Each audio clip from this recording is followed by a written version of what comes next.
That's a good question. Um, and that's one that I'd need to do some thinking about.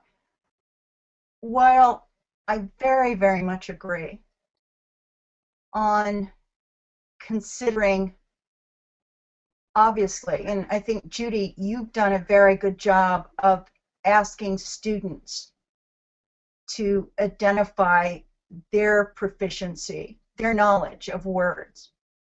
I think that's an important thing to do.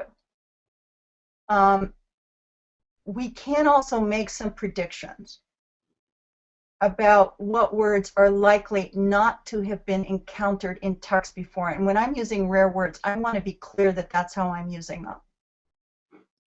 And I think when we talk about a large-scale effort, such as the Common Core, I think at one level it's appropriate to do some thinking about what kinds of expectations might we have about age of acquisition. I mean, you could really argue about age of acquisition, I think. I mean, do we really expect that all kids will have known those words?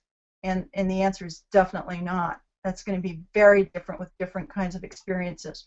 But I think we need to make some hypotheses and then test some of those things out. But I think we need to start asking, of the words that are in this text, which are the most likely to really need some attention to help us understand that book.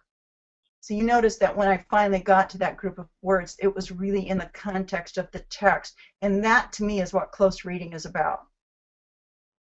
Close reading and vocabulary. I think vocabulary is a really critical aspect of really getting into the, and even if kids know the word vanquished, what other words could the author have used here?